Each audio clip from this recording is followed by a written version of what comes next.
4.7 powers of 2, 3, and 5. So sometimes we cannot use the exponent laws until we have the bases the same. All right, and so a great deal of numbers all have a base that is the same, right? 2 squared, 2 to the power of 3, 2 to the power of 5. You know, all of them have the base of 2. So like 125 is really 5 times 5 times 5, right? It is 5 to the power of 3, and then all to the power, and still that power of 3 comes over there. So really 125 to the power of 3 is a base of 5 to a power of 9. All right, so I want it to be a power. I would say this is a power of 5, right? Because my base is 5. Now, looking at number 2, I could go with a base of 4, but 2 squared is 4. So let's go all the way down to a 2. All right, 2 to the power of, I think it's 2 to the power of 4 gives me 16, yes. 2 to the power of 4 gives me 16 to the negative 4, meaning I get 2 to the power of 4 times 4 is negative 16, and then 1 over 2 to the power of 16. So getting them to their lowest base. So with this one, first we have to get rid of the fourth root. So we're going to put this back into, this one has a fraction exponent, right? This is where our fraction exponents come from. So I'm going to put it back in. There's my numerator. My denominator is 4. And then I'm going to put it as a base of 2, 3, or 5. Well, 8 is a base of 2. 2 to the power of 3 to the 3/4, giving me 2 to the power of 9 over 4. Okay. Number 4, again, put your, this one is a fraction inside, but the same thing happens. I have 1/4. The 9 is my numerator, the 4 is my denominator. Now think about what a 4 is. A 4 is a 1 over 2 squared, right? And then if I want to bring it up into the numerator, so for this one up here, I could have left it here, or I could have gone to there. I'm going to actually go to the negative this time so that I can get rid of this fraction. If I move the 2 to the top, it becomes this. And then I have 9 over 4.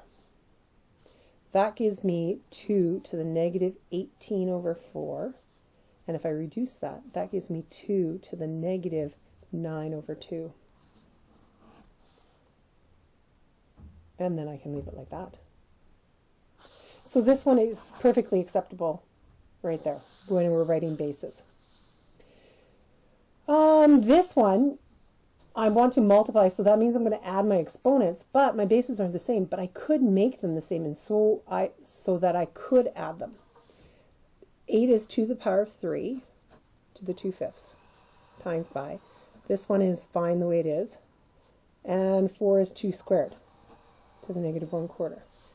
Do your exponents now. 2 to the 6 over 5 times 2 to the 1/3 times 2 to the negative 2 over 4, but negative 2 over 4, right? This is negative 2 over 4 is negative 1/2.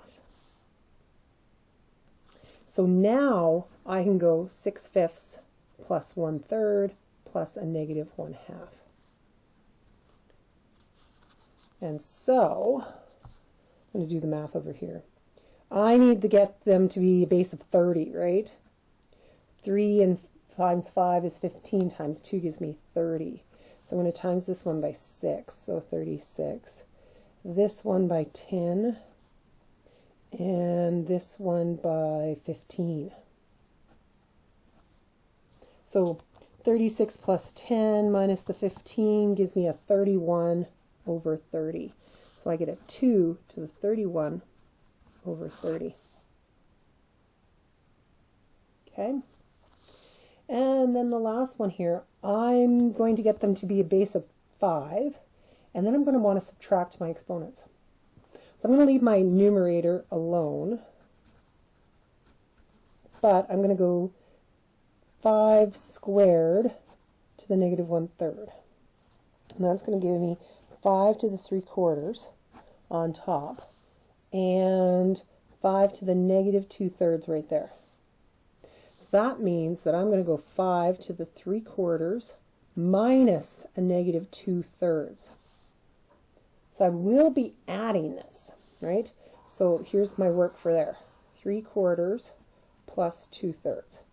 And I'm going to get 12. 9 over 12 plus 8 over 12 gives me 17 over 12. So my final answer is 5 and 17 over 12. I like these ones. These are kind of fun. All right, so that takes us to the assignment. Okay, and I have you doing a variety of ones, powers of 3, and then I think the rest are kind of powers of 2, lots of powers of 2, that sort of thing. And some different ones by the end there. I think there's some powers of 5 in there, and that sort of thing. All right, so I will have a video for this for the answers also, so you can see how to do it. All right. If you have any questions, again, give me a text. Bye.